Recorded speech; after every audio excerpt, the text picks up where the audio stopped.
црна кошула, ова, она, разбираш. Добре, дојавте другарчина во ова ново видео поврзано со политичките збинувања во Македонија.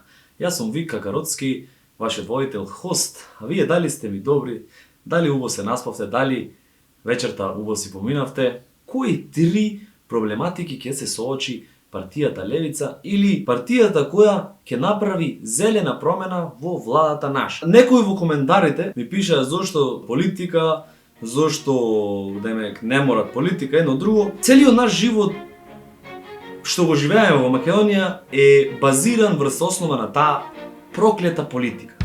И секако ние молчиме за тоа, овој канал не презентира глупости, мислам, јас правам и шеги, правам глупости, нели сите знаете дека сум јас еден голем шегобиец, ама покрај тоа сакам да кажам нешто што вистина значи за нашето живење, за нашето постоење, значи има некои духовни теми, има некои теми што се од литература. Па зошто да не разгледувам проблематика во политика кога сега имаме можност да политика во нашата држава ја гледаме на еден поинаков начин со влезов на партијава Левица во иста. Како што кажува насловот, ова видео ќе се позиционираме и ќе се фокусираме на најглавните проблеми со кои ќе се соочи партијата Левица или председателот господин професор по римско право Димитар Пасиев. Вака, почнуваме.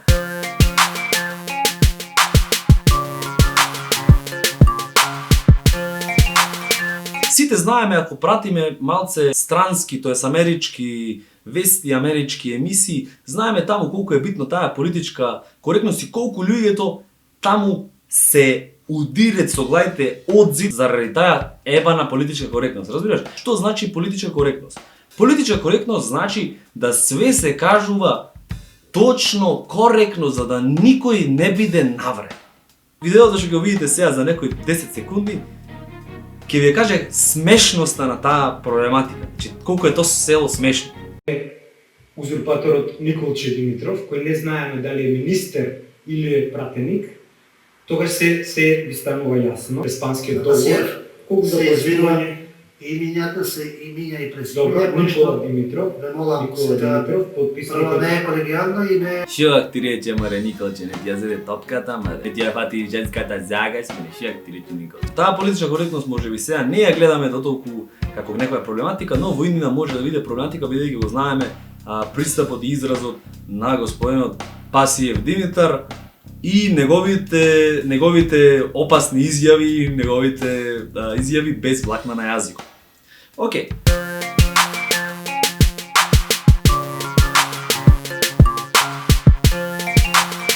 Како втора проблематика, с која ќе се соочи партијата Левица е медиумите. Зошто медиумите? Најчесто политичките партии во Македонија си доаѓаат со некоја сопствена телевизија. Знаеме дека во Македонија или си со едните или си со другите. Што значи?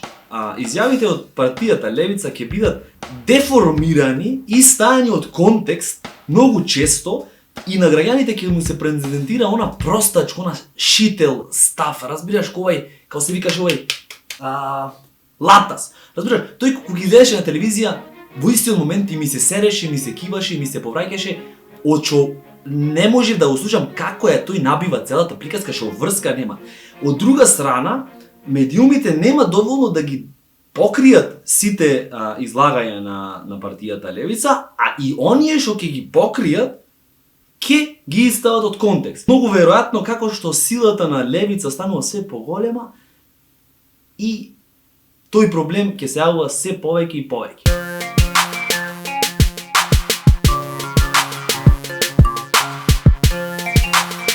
Го видиме да го стае него председател и после тоа све ќе му се пасери тој од дозгора. Македонската каурска скептичност.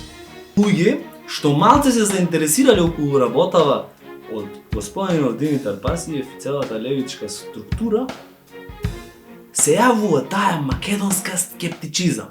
Како гледате самите на сликата, како партијата Левица знакот од партијата Левица се споредува со знакот од Сорос, екипата Black Lives Matters.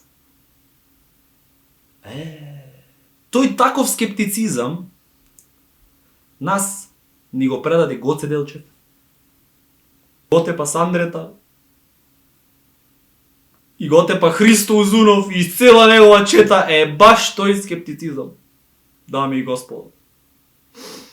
Ние, обичните граѓани, навиваме да сета таа идеологија која ни раскажува нас господин Димитар Пасиев и неговата екипа да се освари и конечно да дојде крај на оваа 30 годишна епоха или не знам колку годишна на владење на посилниот и на мочање на обичниот народ, македонски, каурски.